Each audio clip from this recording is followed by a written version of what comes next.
Deti Adriatik shtrihej si një mantel mëndafshi I lëngshëm, duke përkëdhelur mendimet e një njeriu që nuk ishte më vetvetja. Santiago hapi sytë e shpirtit të tij dhe gjeti veten të mbështjellë në mishin e një të huaj, të veshur me emrin dhe zërin e Tsar Lobjan Jorbis, narratorit të podcastit. Ishte hera e parë që ai guxonte përtej kufive të vetes së tij. Për herë të parë, thelbi I Santiagos migroi diku tjetër, duke banuar në hapat, shikimin dhe frymën e një individi tjetër. Një lumturi e pazakontë lulëzoi në gjoksin e tij, një gëzim I gjallë por I nuancuar, sepse një vello e hollë melankolie u vendos në skajet e asaj mrekullie. Ishte trishtimi I ëmbël I gjërave të ëndërruara, shija e kohës që rrëshqiste edhe kur e mban fort. Ai notoi për një kohë të gjatë në ujërat e ngrohta të Katolicës, duke qarë valet me goditje të ngadalta dhe solemne. Valet e Adriatikut u bën më të dendura, një depo heshtjeje që zotëronte substancën e fjalës së folur. Santiago, në maskën e rrëfyesit, ndau lëvizjet e krahëve dhe e la veten të notonte, ndërsa prania e padukshme e një gruaje u afrua, mjaftueshëm afër për t'u prekur me hijen e tij të lëngshme. Asnjë zë nuk u shqiptua, as buzët nuk lëvizën mes kripës, megjithatë një dialog lulëzoi midis shpirtrave të tyre me qartësinë e një akordi të pastër muzikor. Se më kërkon në trupin e një tjetri, duke se pyeti thelbi I saj, duke u përhapur si ngrohtësi nëpër ujin e detit, podcasteri u përgjigj përmes rrahjeve të gjoksit të tij, një mendim që lundronte lehtë mbi majën e një dallgë, sepse vetëm përmes zërit të rrëfimit mund t'i jap formë të patreguarës, dhe sot kjo është forma që marr. Gruaja e padukshme zgjati një dorë të bërë nga era dhe shkuma, duke dërguar një dridhje të lehtë rrymash në ujore që valviteshin rreth tij. Ti mban brenda teje histori që nuk të përkasin ty, përshpëriti mendja e saj në atë të Santiagos, e megjithatë vuan për bukurinë që përshkruan. Kjo vello trishtimi që të mbështjell është çmimi I këngës tënde.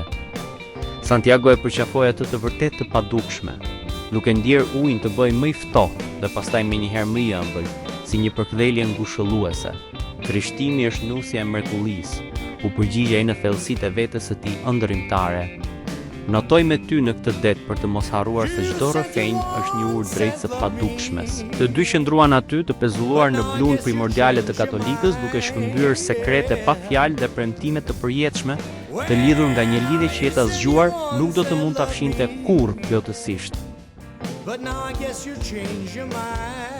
Në atë përqafim të lëngshëm, Santiago ndjeu se vetmia ishte thjesht një iluzion, pranë tij, megjithëse padukshme për syrin, lëvizte prania eterike e një gruaje.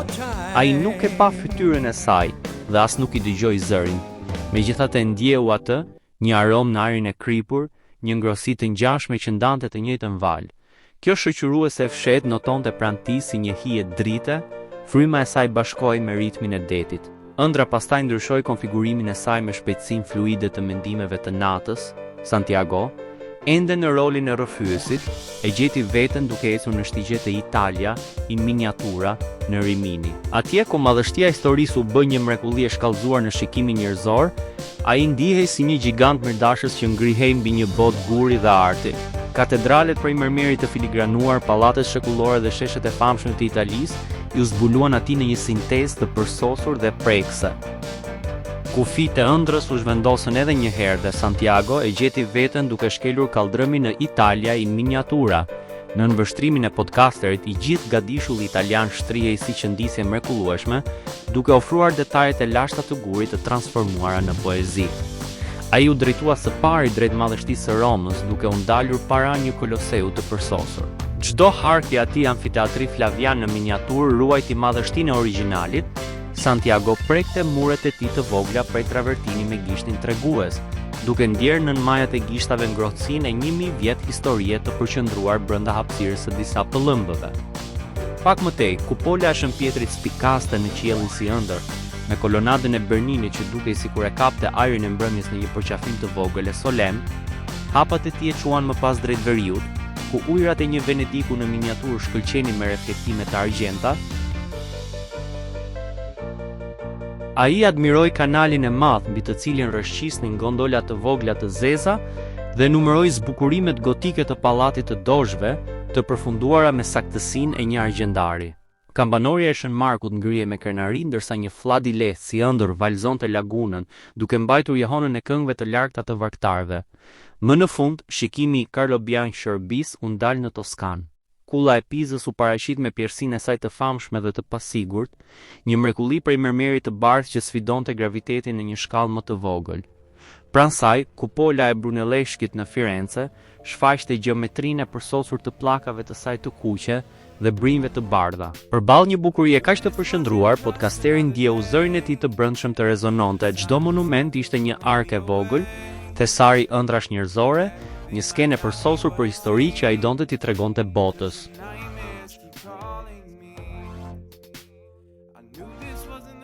Çdo monument miniatur fliste për brishtësinë dhe pafundësinë e zgjuarsisë njerëzore, dhe thellë brenda, podcasteri merrte frymëzim të heshtur prej tyre, sikur ato mrekulli të vogla thjesht po prisnin që zëri i tij të ringjallej përsëri në rrjedhën e një historie. Më në fund, udhëtimi si ëndër e çoi atë përsëri në zemrën që rrehte Katolica, përpara shatërvanëve në sheshin e Bashkisë. Muzgu ndriçoi shfaqjet e ujit, të cilat filluan të vallëzonin në ajër si fije kristali dhe rryma drite të lëngshme. Santiago ndaloi para asaj skene ujore, duke dëgjuar melodinë e pikave që thyreshin në mermerme. Uji këndonte një këngë si të lashtë, ashtu edhe gjithmonë të re, dhe në atë teatër spërkatjesh dhe reflektimesh të arta. Melankolia u tret plotësisht në mrekulli të pastër. Jehona e bisedës me detin, e mbajtur mes valve të padukshme të Katolica, rezonoi edhe një herë në gjoksin e Carlo Bianchi, ndërsa ai shikonte shatërvanët duke vallëzuar në sheshin e Bashkisë.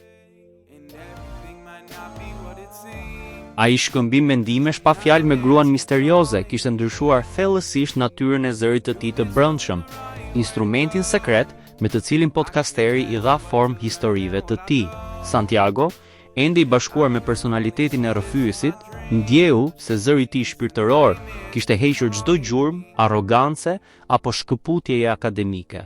Dialogu mes detit, ku ajo i kishte kujtuar se trishtimi është nusja e mrekullisë, tani përkthej në një timbër të ri, tepër të ngrohtë, të thellë dhe të ngjyrosur me një cënueshmëri prekse. Nuk ishte më zëri dikujt që thjesht përshkruante botën nga lart, por zëri dikujt që lejon misterin e gjërave të rrjedh përmes tyre, duke përqafuar brishtësinë e tyre të lindur. Ndërsa rrymat e ujit ngriheshin dhe binin në kohë me muzikën, podcasteri filloi të përshpëriste fjalë në mendjen e tij, duke testuar këtë ton të ri. Ai zbuloi se ritmi i frymëmarrjes së tij ishte sinkronizuar në mënyrë të përsosur me lëvizjen e baticave dhe pulsin e shatërvanit. Tregimi i tij nuk kërkonte më ta verbonte dëgjuesin me lulëzime retorike. Në vend të kësaj, përpiqej të imitonte pastërtinë e atij përqafimit të lëngshëm që dikur e kishte mbështjell, duke i ofruar një stres zanore kujtdo që ndihej i vetmuar ose i humbur. Çdo rrokje e formuar në mendjen e tij para shatërvanëve bante aromën e kripës së Adriatikut dhe aromën e atij shoqëruesi të padukshëm. Gruaja e kishte dhënë Chelsin për të bashkuar të patreguara me fjalën e shkruar. Zëri i tij ishte bërë një urë që kalonte të dukshmen dhe të padukshmen, e aftë të transformonte melankolinë e një ëndre në një melodi të përjetshme, gati për të rrjedhur në veshët e botës në momentin që zgjohej. Santiago mbeti pa lëvizshëm, mirënjohës për atë mërgim të përkohshëm nga jeta e tij, ndërsa ëndra filloi të zbehej ngadalë në shkëndijat e para të zgjimit. Megjithatë, një mendim i errët e mundonte në atë gjendje midis zgjumit dhe zgjimit, një parandjim vdekje e kaploi.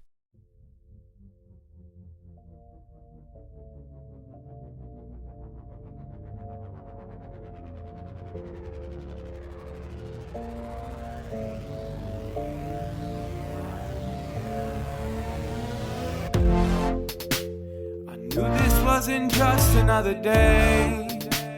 The silent signs were pulling me away, and everything might not be what it seems, 'cause the nightmares keep calling me. I knew this wasn't the right way to go.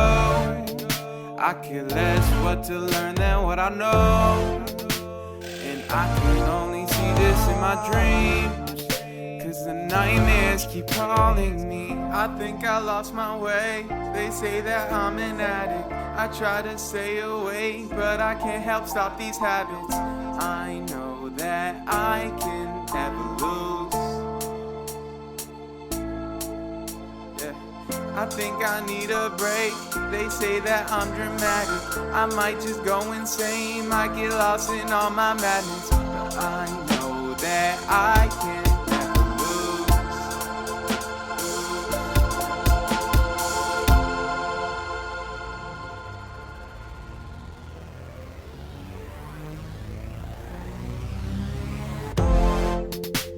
I knew this wasn't just another day. The silent signs were pulling me away, and everything might not be what it seems, 'cause the nightmares keep calling me. I knew this wasn't the right way to go. I care less what to learn than what I know, and I can only see this in my dreams, 'cause the nightmares keep calling me.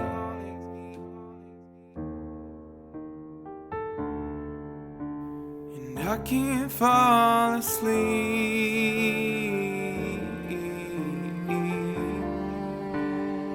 I can't fall asleep,